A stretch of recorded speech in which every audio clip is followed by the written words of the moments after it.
All desire and attachment is born from contact at the six sense doors. But the easiest way to understand it is to take them one by one instead of trying to understand and observe all the six sense doors at once.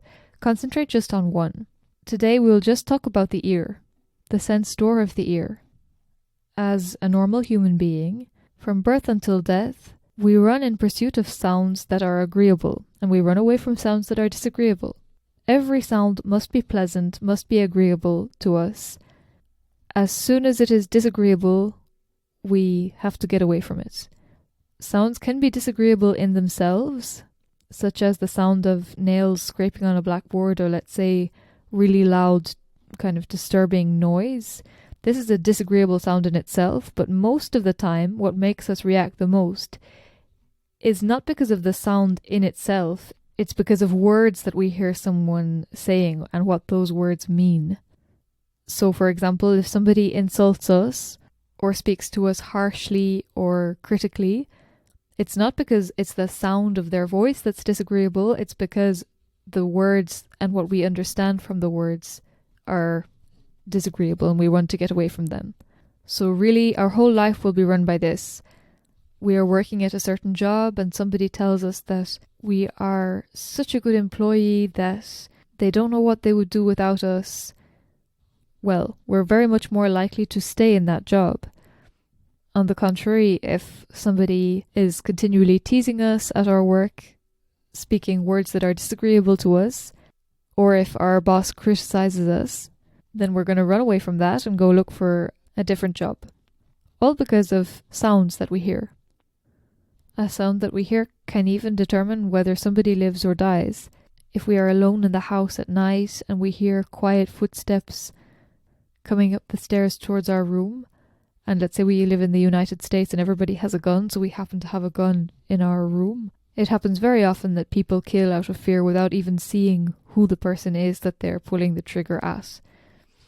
There was an anecdote that Ajahn told about once when he was 8 years old. He was on the top floor of his house and he heard the sound of somebody walking towards his room, and he was so terrified, thinking that it was a thief or a bandit coming and that he was going to be killed, that he was almost ready to throw himself out of the window to escape from the bandit. He could have killed himself. But finally, just before he was about to go and do so, his father came into the room, and finally there was no bandit, it was just his father. Again, all just because he heard a sound, but the sound had nothing dangerous in it. It was his mind that created the story of a thief and the fear and the desire to get away.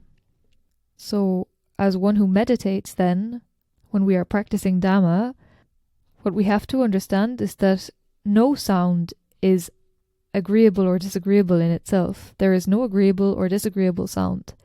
It's only the mind that has the feeling of agreeable or disagreeable and that creates desires and emotions and attachments based on that.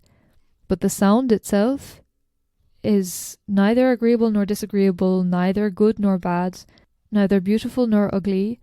It is as it is, it's just a sound.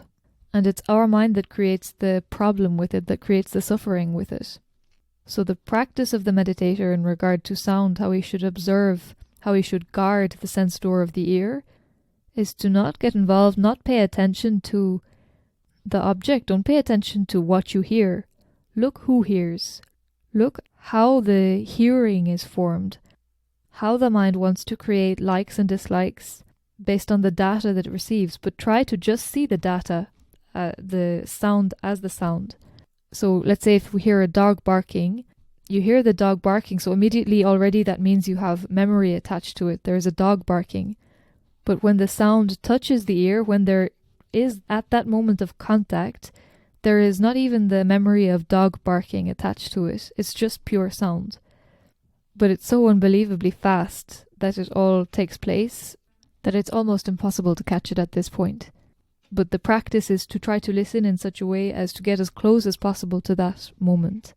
Then the difference between somebody who practices in this way and somebody who's not practicing Dhamma is that the one who practices in this way will not get emotionally disturbed because his mind is not allowed to create such a big story out of something that he hears. He catches it before.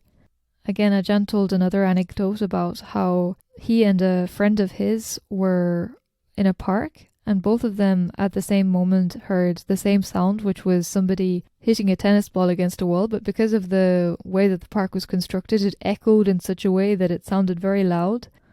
And in the mind of the person that Ajahn was with, this immediately was translated to, it's somebody shooting, it's a gun. And he was so afraid that he jumped up in the air and looked horribly frightened. So in the space of like half a second, less than half a second, this sound was translated in his mind to, it's a gunshot, maybe somebody's after me, maybe I will get killed, and now jumping up in the air out of fright. And Ajahn heard the same sound at the same moment, but for him, he had sati at that moment, he was watching his mind at the ear, and so he just heard the sound as a sound, and instead of his mind immediately jumping to a conclusion, it calculated, what's that? Oh, okay, yeah, somebody hitting a ball against the wall.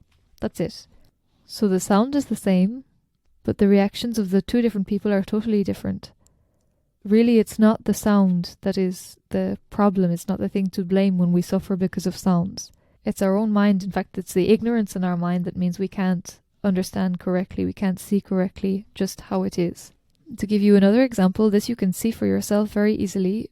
With language, it's especially easy to see. So let's say I tell you an insult in another language, a language that you don't know. You can think of the worst insult you can think of, and let's say somebody says this to you, but in another language. So for you, you would just hear a sound. That's all. You hear no insult, and you don't feel insulted, of course. Then if you hear the same insult, but this time in your same language, so you understand it, but it's not addressed to you.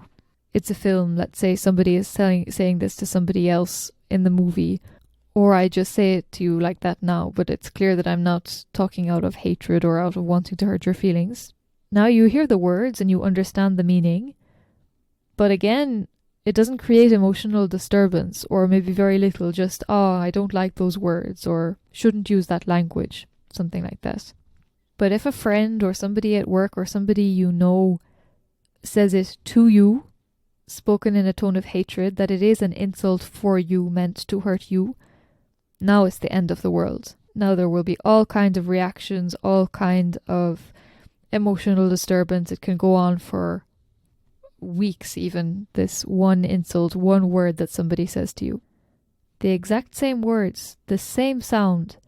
It's no problem at all as long as it's not about you. It's only when it becomes about you that it becomes a problem.